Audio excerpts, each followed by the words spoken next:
Hello ছাত্রছাত্রীরা, আজ আমি তোমাদের সামনে নিয়ে চলে এসেছি দ্বিতীয় শ্রেণীর আমার বইয়ের দ্বিতীয় পর্বের পেজ নম্বর 149। দেখো কি আছে, কিছু প্রশ্ন আছে। এর গল্পটা আমি আগেই পড়িয়ে দিয়েছিলাম, সেটাই তোমরা দেখে নেবে 148 পেজে। দেখো, গল্পটির নাম ছিল বুদ্ধির পরীক্ষা, নৃপেন্দ্র কৃষ্ণ চট্টোপাধ্যায়। তাহলে এখানে আমাদের এবার কি পড়তে হবে? শব্দার্থ: উপযুক্ত মানে যোগ্য, ভার মানে দায়িত্ব, পরীক্ষা মানে যাচাই, শয্যা মানে বিছানা, সম্পত্তি মানে বিষয় আশয়, সমস্ত মানে পুরো, কিছুক্ষণ মানে কিছু সময়, সন্তুষ্ট মানে খুশি হওয়া। এবার একের দাগে কী আছে, নিচের প্রশ্নগুলির উত্তর লিখি। আগেই আমরা গল্পটা পড়েছি, তাই জন্য আমরা উত্তরটা কিন্তু ভালোভাবে নিজেরাই লিখতে পারি। তবু দেখো আমি লিখে দিয়েছি। একের এক, বুদ্ধির পরীক্ষা গল্পটি কার লেখা?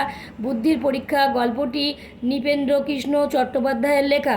গল্পে কজন মানুষের কথা পড়লে? গল্পে 3জন মানুষের কথা পড়েছি, 2 ছেলে এবং বাবা। বুড়ো লোকটি তার 2 ছেলেকে কটি পয়সা দিলেন?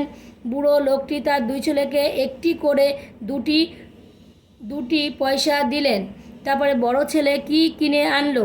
বড় ছেলে 1 পয়সার খড় কিনে আনলো। ছোট ছেলের প্রতি তার বাবা খুশি হলেন কেন? ছোট ছেলে 1 পয়সা দিয়ে একটি মোমবাতি কিনে এনে ঘরে এসে জ্বালিয়ে দিতে তার ঘর আলোয় ভরে গেল সমস্ত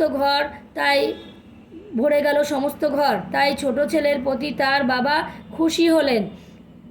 আজ এই পর্যন্তই। ভিডিওটি যদি ভালো লাগে অবশ্যই একটি সাবস্ক্রাইব করবে এবং লাইক করবে।